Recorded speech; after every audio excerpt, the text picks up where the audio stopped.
Hello दोस्तों, मैं शैलेंद्र अग्रहारी स्वागत करता हूं आपका श्री शिव बाबा विश्वनाथ शिक्षण संस्थान में। जैसा कि आप सभी को पता है कि लॉकडाउन का समय चल ही रहा है, तो आप लोगों की जो क्लासेस हैं वो चल नहीं पा रही हैं। तो इसको देखते हुए कि ताकि आपकी पढ़ाई बाधित ना हो, तो हमारे manager sir mister Surendra Sharma ji ने हम लोगों को ये गाइडलाइन दी कि ऑनलाइन वीडियो चलाने का प्रोसीजर बताया, और उसी के आधार पर हम लोग ये वीडियो वहाँ पर एक व्हाट्सएप ग्रुप के माध्यम से आप लोगों तक पहुँचाया जा रहा है। देखिए, इसके जितना मैक्सिमम हो सकता है वो प्रॉब्लम सॉर्ट आउट करने का प्रयास किया जाएगा। चूँकि एक current classes that means live classes और एक वीडियो क्लासेस में बहुत डिफरेंट होता है। तो इस डिफरेंस को हम लोग दूर तभी कर सकते हैं जब आप वीडियो को पूरा देखेंगे। और दूसरी चीज़, इसमें जो भी आपको डाउट्स लगे उस डाउट्स को आप कमेंट बॉक्स में जिसके भी थ्रू आप देख रहे हो उसमें पुटअप करें। उसका जो भी ड्यूरेशन होगा उस ड्यूरेशन के दौरान आपको उसका सलूशन बताया जाएगा। ठीक, एक बेहतर रिस्पांस के लिए आपको थोड़ा बहुत मेहनत करना पड़ेगा। तो चलिए बात करते हैं यहाँ पे पहले चैप्टर की, जो है केमिस्ट्री का। पहले हम केमिस्ट्री का थोड़ा सा इंट्रोडक्शन जान लेते हैं कि पेपर पैटर्न कैसे होगा। ठीक है, फिर आगे बात करते हैं आपसे। तो देखिए, पेपर तो इस बार एक ही होना है, केवल एक ही पेपर होता है। इस सत्र में भी हुआ था, इसके पहले वाले में भी हुआ था। तो आप सभी लोग जानते हैं कि पेपर में जो नाम आता है अब केवल केमिस्ट्री के नाम से आता है। अगर मैं इसको क्लासीफाई करूं यहाँ पे, तो फर्स्ट पेपर जो पहले आप लोग जानते थे जिसको जनरल एंड इनऑर्गेनिक केमिस्ट्री, और जो सेकंड पेपर आपका था वो फिजिकल एंड ऑर्गेनिक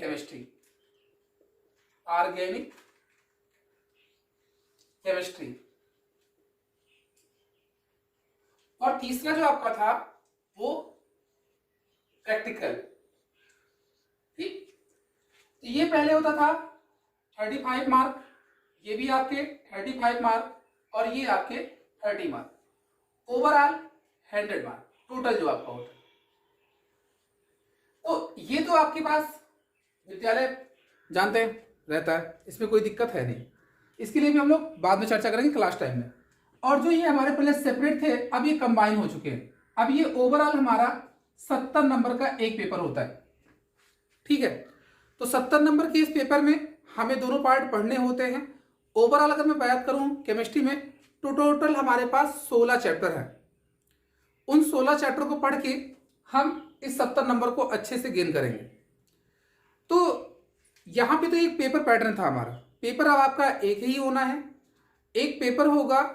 उस पेपर में आपका जो मार्क होगा टोटल वो 70 नंबर का होगा। 70 नंबर हम कैसे अचीव कर सकते हैं या 70 के नियरेस्ट कैसे पहुंच सकते हैं, उसके लिए हमको प्रिपरेशन अच्छी करनी होगी।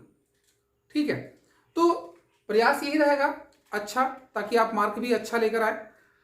तो चलिए, इस चैप्टर के बारे में जो हमारा यहाँ पे है, मैं पूरे ओवरऑल केमिस्ट्री की अगर बात करूँ, जो कि हम और हमारे सहयोगी मिस्टर डीजी सर जो कि हमारे सीनियर भी हैं, वो मिल करके दोनों पेपर पढ़ाएंगे। ठीक है, तो इसमें जो पहला होगा हमारे माध्यम से पढ़ाया जाएगा, उसमें पहला चैप्टर सॉलिड स्टेट का, दूसरा जो चैप्टर है हमारा वो सॉल्यूशन का, तीसरा इलेक्ट्रोकेमिस्ट्री का, चौथा केमिकल काइनेटिक, और पांचवा है एक्सट्रैक्शन ऑफ मेटल्स या एलिमेंट्स कह सकते हैं वहाँ पे। और फिर उसके बाद पी ब्लॉक्स और इसके बाद डी और एफ ब्लॉक, फिर कोऑर्डिनेशन केमिस्ट्री। समझ पा रहे हैं आप? मैं आपसे चर्चा कर रहा था एक सॉलिड स्टेट, पहला जो चैप्टर आपका होगा सॉलिड स्टेट, दूसरा आपके पास है यहां पे इलेक्ट्रोकेमिस्ट्री,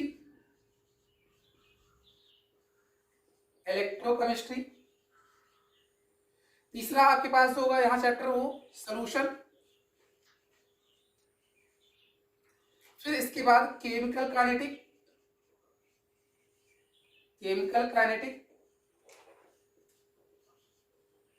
फिर इसके बाद आता है एक्सट्रैक्शन ऑफ एलिमेंट्स। और फिर इसमें आपका आएगा अगला, वो है सरफेस केमिस्ट्री।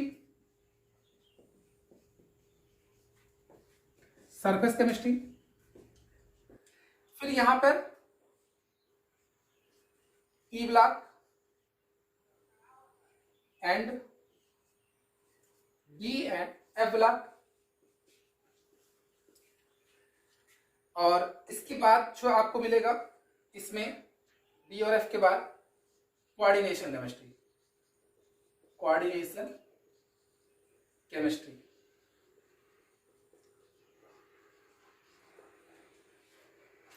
ये ओवरऑल चैप्टर्स है आपके पास, ठीक है। और इस चैप्टर के थ्रू ही हमारा जो पेपर बनता है, जो कि मैंने फर्स्ट पेपर की चर्चा आपसे की है, जो एक पार्ट में आपको पढ़ाया जाएगा, दूसरा पार्ट आपका ऑर्गेनिक का होता है। उस ऑर्गेनिक में जो पैटर्न आपको बताए जाएंगे वो कुछ इस तरह के हैं, जिसका फुल डिटेल आपको डीजी सर दे दिए होंगे या देंगे आगे। बताते हैं इसको हम यहाँ पे, क्योंकि अभी इंट्रोडक्शन की ओर चल रहा है मेरा, तो इंट्रोडक्शन आप जान लीजिए। फर्स्ट चैप्टर होगा हमारा halo alkane and hello arenes. Second है हमारा यहाँ पे जो एल्कोहल, फिनॉल एंड ईथर। फिर है अगला एल्डिहाइड,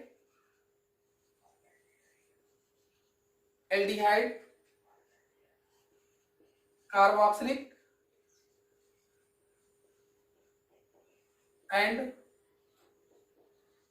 कीटोन। फिर है अगला आपका, जिसको आप एमीन्स के रूप में जानेंगे, एमीन्स। फिर अगला चैप्टर आपके पास है बायोमॉलिक्यूल्स।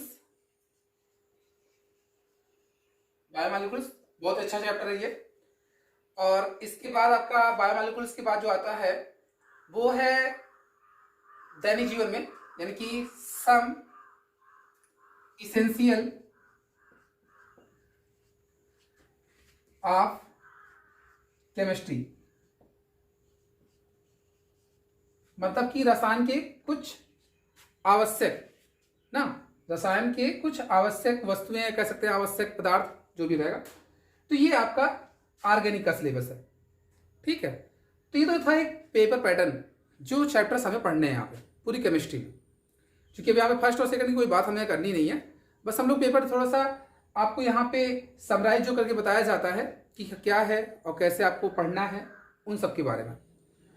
तो चलिए इसके बाद जो हमें स्टार्ट करना है, क्योंकि अभी इंट्रोडक्शन में बहुत लंबा वीडियो खींचना जरूरी नहीं है, आपको मेन टॉपिक से मतलब है।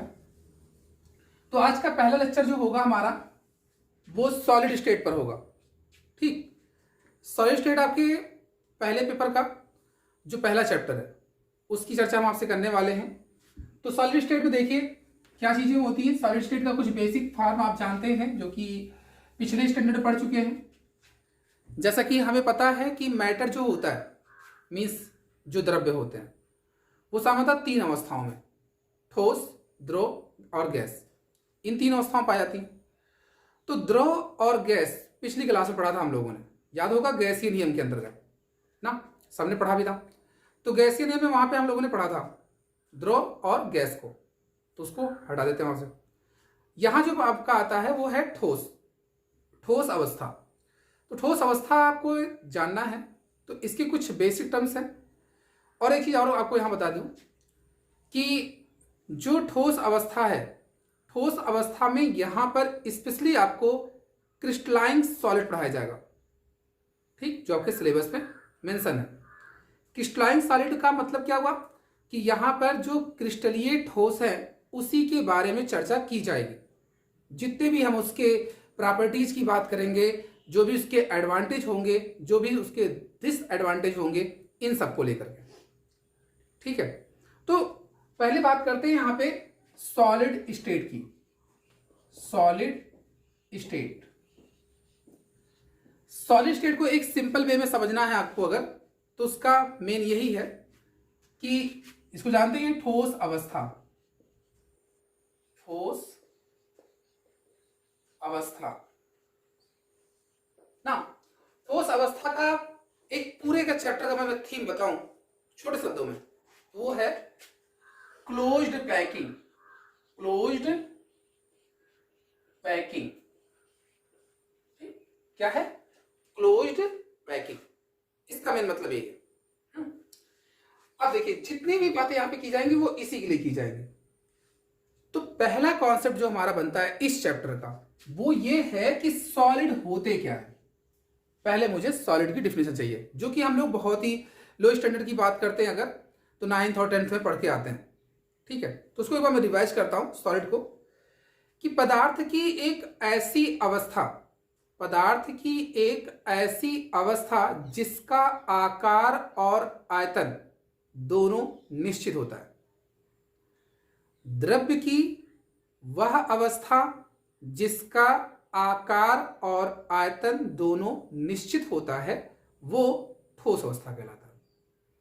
ठीक, अब ठोस अवस्था के गुण की अगर हम बात करें, ठोस अवस्था की गुण की अगर हम आपसे बात करें तो गुण देखिए इसका क्या होता है। तो इसका जो गुण होगा यहां पे प्रॉपर्टीज ऑफ सॉलिड्स है ना, प्रॉपर्टीज ऑफ सॉलिड्स। तो देखिए क्या होता है, सबसे पहले मैंने आपसे कहा कि इसका आकार और आयतन दोनों निश्चित होते हैं, ये पहली प्रॉपर्टी। दूसरा, इसकी जो कंप्रेसिबिलिटी होती है, जो इसे कंप्रेस किया जाता है, जो इसे दबाया जाता है, वो बहुत लो होती है। क्योंकि अगर आप कहते हैं कि इसका लोहा जो होता है वो तो कहीं पुश नहीं होता है, या कोई और मेटल ले लेते हैं वो तो कहीं पुश होता नहीं, तो आप कैसे कह रहे हैं कंप्रेसिबिलिटी लो होती है? आप कह दीजिए सीधे कि कंप्रेसिबिलिटी नहीं होती है। तो कुछ ऐसे ठोस होते हैं जिनको स्पंजी ठोस कहा जाता है। रसगुल्ला देखे हैं ना सब लोग, मुंह में पानी आ रहा होगा, चलिए ठीक। रसगुल्ला खा देखिए क्या होता है, जिस तरह से वो स्पिंच होता है, पुश करते हैं आप, फिर से जैसे आप प्रेस करते हैं तुरंत क्या होता है अपने मूवमेंट में। तो कुछ ऐसे भी ठोस आता है जिसको स्पंजी ठोस कहा जाता है, तो कुछ ना कुछ हद तक वो कंप्रेस होते हैं।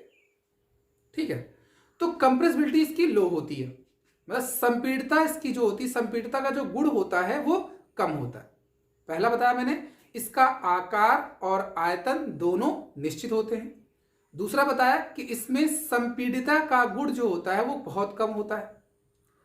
तीसरा, इसमें जो होते हैं, जो अगर कहा जाए कि बहने का गुण जो होता है, जो एक फ्लो होती है, फ्लोडिटी होती है इनमें, वो नहीं पाया जाता है, अर्थात ठोसों में बहने का गुण नहीं होता है।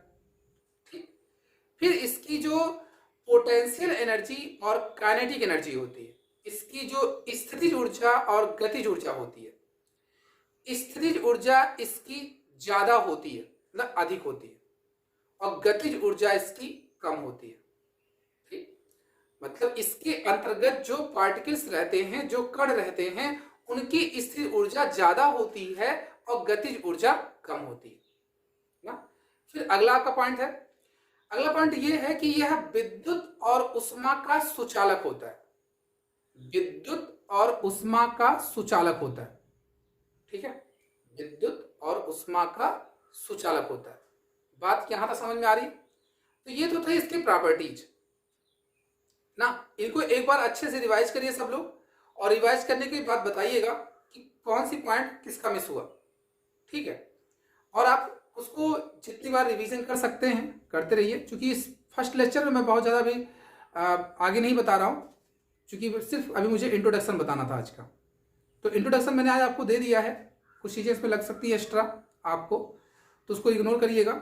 और बाकी कुछ और भी अगर प्रॉब्लम लगती है, स्पीड ज़्यादा है, बातें कम समझ में आ रही हैं, या कुछ और भी ऐसे डाउट्स अगर रहते हैं, तो आप कमेंट बॉक्स में ज़रूर लिखिएगा। ठीक है, और साथ ही साथ हमारे इस चैनल को सब्सक्राइब कीजिएगा, लाइक कीजिए और अधिक से अधिक शेयर कीजिए। धन्यवाद।